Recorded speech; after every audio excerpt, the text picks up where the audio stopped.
சகாயமா இருக்கிற இயேசு கிறிஸ்துவின் நாமத்தில் யாவரையும் கூட அன்போடு கூட வாழ்த்துகிறேன். இந்த மார்னிங் மன்னா என்ற தின தியானத்தின் மூலமாய் உங்களை சந்திப்பதிலே மிகுந்த மகிழ்ச்சி அடைகிறேன். கர்த்தர் நாளுக்குரிய வார்த்தை, மகா பரிசுத்த ஸ்தலத்திற்குள் நாம் எப்படி பிரவேசிக்க முடியும்? இதனுடைய ஆதார வசனம் எபிரேயர் 10ஆம் அதிகாரம் 19, 20. ஆகையால் சகோதரரே, நாம் பரிசுத்த ஸ்தலத்தில் பிரவேசிப்பதற்கு அவருடைய இரத்தத்தினாலே நமக்கு தைரியம் உண்டாயிருக்கிறது.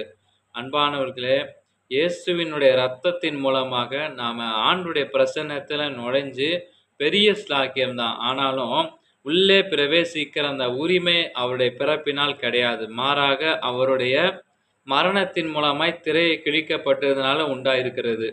இந்த மாபெரும் ஸ்லாக்கியத்தை நாம எப்படி பெற முடியும்? தேவனுடைய பரிசுத்த பிரசன்னத்தில் எப்படி நம்ம நுழைய முடியும்? முதலாவது, இடைவிடாத ஜெபத்தின் மூலமாய் நம்ம பிரவேசிக்க முடியும். அது 1 தெசலோனிக்கேயர் 5:17 நம்ம வாசிக்கிறோம். சிங்காசனத்தில் வீற்றிருக்கிற அவரோடு பேசும்படிக்கு நாம ஆர்வத்தோடு ஜெபிப்பதற்கும் இந்த விலை மதிக்கப்பட்ட ஸ்லாக்கியத்தும் நம்மை உந்தி தள்ள வேண்டும். அது 2வது நாம என்ன சொல்றோம்? நம்ம பிரவேசம் இயேசுவினுடைய இரத்தத்தின் மூலமாய் உண்டாயிருக்கிறது. நம்முடைய தகுதியின் மூலமாய் தேவனுடைய பிரசன்னத்தில் நம்மால பிரவேசிக்க அது முடியாது.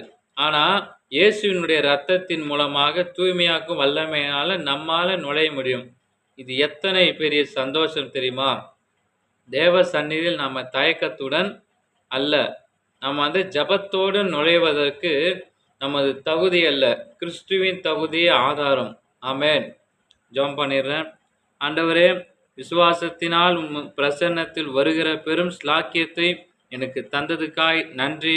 மேலும் ஜபத்தினால் என் நேரமும் உலகின் எவ்விடத்திலும் உமது பரிசுத்த பிரசன்னத்தில் இயேசுவின் இரத்தம் எனும் ஆடை தரித்து அதன் வல்லமையை கொண்டு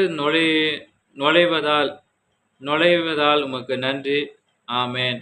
Have a blessed day. God bless you. கர்த்தர் தாமே உங்களை ஆசீர்வதிப்பாராக. ஆமென்.